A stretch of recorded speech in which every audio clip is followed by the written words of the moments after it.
Welcome to our channel English solution 48। English solution 48 में स्वागत है और हम एरर्स जो नाउन सीरीज है उसको कंटिन्यू करते हैं। पहला एग्जांपल लिखा है, I wanted to get a haircut today but could not get time. तो यहाँ इम्प्रूवमेंट की बात करें तो हेयर कट एक कॉमन एक्शन होता है और उसके लिए अलग से यहाँ पर आ लगाने की ज़रूरत नहीं है। अगेन ठीक है, हेयर कट कंबाइंड वर्ड होता है तो इसमें जो गैप का प्रयोग करके सेपरेट वर्ड्स कर रहा है तो वो भी नहीं होना चाहिए। जब कंपाउंड विदाउट हाइपन है तो विदाउट हाइपन ही आपका आएगा। Okay done. सेकंड नंबर पे लिखा है, in my country maths are a compulsory subject. चूंकि सब्जेक्ट के पहले ही आ बता रहा है यानी वो सिंगुलर को डिनोट कर रहा है, तो जब सिंगुलर डिनोट कर रहा है तो फिर आ लगाने की ये आर लगाने की जरूरत नहीं है, बल्कि वहां पर एच का प्रयोग किया जाएगा। Okay done. थर्ड नंबर में लिखा है, I don't know if this table is made of, है ना, वुड और प्लास्टिक। तो मटेरियल नाउन जिससे भी वस्तु बनती है वो अपने अनकाउंटेबल को शो करता है, अलग से उसमें आ या उसमें एस या ईएस लगाने की भी जरूरत नहीं है। तो मेड ऑफ वुड और प्लास्टिक। Okay done. फिर आपका फोर्थ नंबर में, I always carry 2 pairs of binocular. तो बाइनोकुलर को हमेशा यूज किया जाता है एस के साथ। Spectacles, glasses, goggles, binocular, scissors, ठीक है, प्लायर्स। तो ये अपने आप में दो पार्ट से मिलकर बने होते हैं, इसलिए हमेशा प्लूरल फॉर्म यानी विद एस के साथ आएंगे। डन है, गुड। फिर फिफ्थ नंबर पे लिखा है, everything depends on president Trump's election results now. तो यहां पर कोई भी एरर की जरूरत नहीं है। ओके डन है। चलिए, 6 नंबर पे लिखा हुआ है, recently a Van Gogh was sold for $20 million. तो आप इंप्रूवमेंट देखते हैं तो यहाँ पर जो 20 मिलियन के बाद डॉलर शब्द लगा हुआ है, तो यहाँ पर भी कोई इंप्रूवमेंट मतलब कोई भी एरर की जरूरत नहीं है। Okay done. फिर 7th में आते हैं तो लिखा हुआ है, 4 dozens eggs have been sold by me in the market today. देखिए एरर इसको 4 पार्ट में बांट करके फिर नेक्स्ट में नो एरर शो किया है। आप ऐसे ही डायरेक्ट पढ़ लीजिए तो वो ज़्यादा सरल रहेगा। तो इम्प्रूवमेंट किस में होगा कि ये बीच का जो वर्ड है डजन, इसमें अलग से एस की ज़रूरत नहीं है। क्यों? क्योंकि ये आपका नाउन जो है वो लास्ट वर्ड है और ये नंबर नाउन को शो करेगा, ना कि ये बीच के वर्ड को।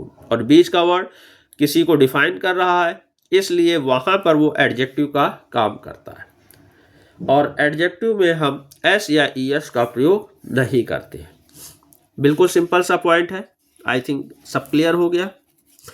फिर 8th नंबर पे आते हैं, louse is a small insect that lives on the hair और स्किन ऑफ पीपल और एनिमल्स।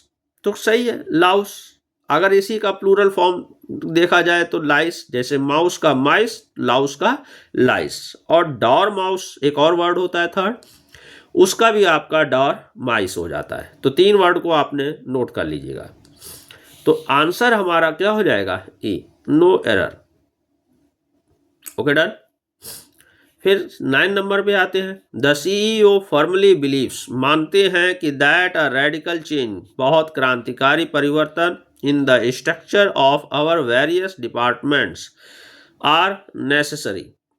तो ध्यान रखा जाए कि जब भी हमें ऑफ का प्रयोग मिले तो ऑफ से पहले क्या लिखा है?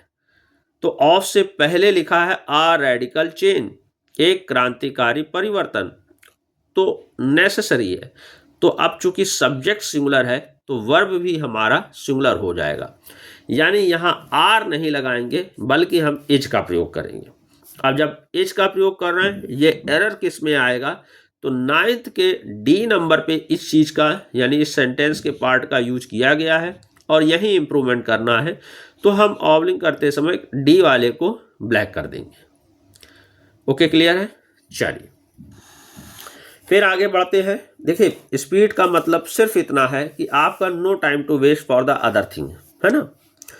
The shadow was unexpected effect, किस चीज का था, ऑफ द फ्लड लाइट्स का इन द स्टेडियम। और अगर हम सब्जेक्ट की बात करें तो द शैडो है, और कैसा प्रभाव रखा, अनएक्सपेक्टेड इफेक्ट, है ना, अप्रत्याशित प्रभाव दिया। तो फिलहाल यहाँ पे किसी भी प्रकार की एरर की जरूरत नहीं है। ओके, फिर 11th पे आते हैं।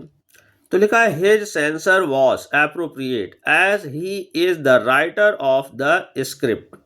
यहाँ पे जो सेंसर शब्द है वो ये सेंसर बोर्ड के लिए शो करता है, बल्कि हमें यहाँ पे आलोचना वाला शब्द के लिए चाहिए, तो वो हमारे जो स्पेलिंग होती है CENSURE। ध्यान रहे ये वर्ड से रिलेटेड भी प्रॉब्लम आता है और आपको ये प्रैक्टिकल यूजेस से ही आएगा, यानी ज़्यादा से ज़्यादा एक्सरसाइज करेंगे तो आपका मेंटल डेवलपमेंट होगा कि अच्छा इस प्रकार के भी एरर्स आते हैं और उनकी आपकी वेल प्रिपरेशन होनी चाहिए। ओके, डन है, चलिए गो ऑन। फिर नेक्स्ट लिखा हुआ है the republic day parade will proceed down the designated route. तो डेजिनेटेड रूट का मतलब हो गया कि निर्धारित पथ पर, और अब देखें तो ये प्रीसीड वर्ड में प्रॉब्लम आ रही है, तो प्रीसीड वर्ड नहीं चाहिए, यहाँ पर चाहिए प्रोसीड। प्रोसीड मतलब होता है आगे बढ़ना, और प्रीसीड मतलब से पहले आना, ठीक है। तो प्रीसीड समथिंग का मतलब है वह शब्द उससे पहले आता है, ठीक है। Okay done. जैसे एडजेक्टिव प्रीसीडेड नाउन, मतलब एडजेक्टिव नाउन को प्रीसीड करता है। ब्यूटीफुल गर्ल, तो गर्ल नाउन है और आपका उससे पहले कौन आया, एडजेक्टिव। Okay done.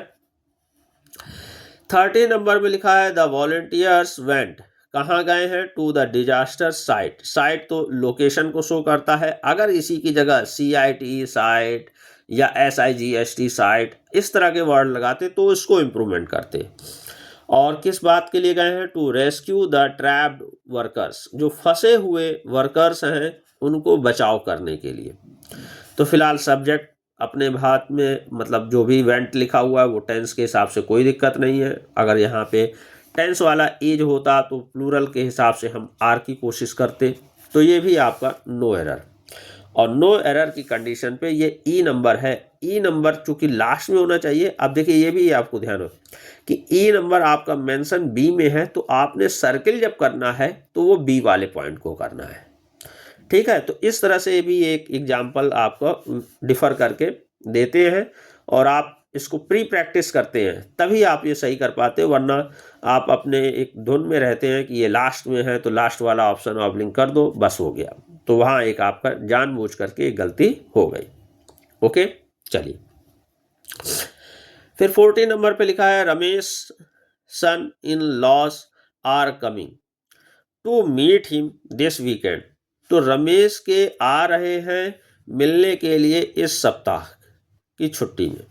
तो सेंस आर कमिंग किसको शो कर रहा है, सन्स को। तो जो असली इंप्रूवमेंट होगा वो हमारा होगा सन्स इन लॉ। ये यहाँ पे एस लगाने की कोई जरूरत नहीं है कि जब इस तरह के वर्ड आए तो जो मेन वर्ड होता है उसी में एस लगाते हैं, और ये एक क्वालिटी डिफाइनिंग वर्ड है, इनको हम ऐसे ही छोड़ देते हैं।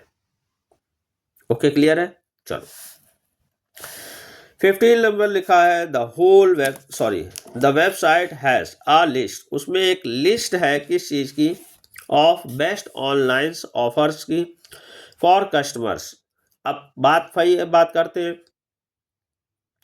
कि कंबाइंड में वर्ड आया है, जो मेन शब्द है वो आपका ऑफर्स है, और 20 उससे पहले का जो शब्द है ऑनलाइन, इसको डिफाइन करने का काम कर रहा है। तो इसमें जबरदस्ती का हम एस का प्रयोग नहीं करेंगे, यानी बीच के शब्दों में एस का प्रयोग नहीं किया जाएगा। ये आपको कॉमनली मालूम होना चाहिए। ओके, चलिए आज के लिए इतना ही। Thank you very much.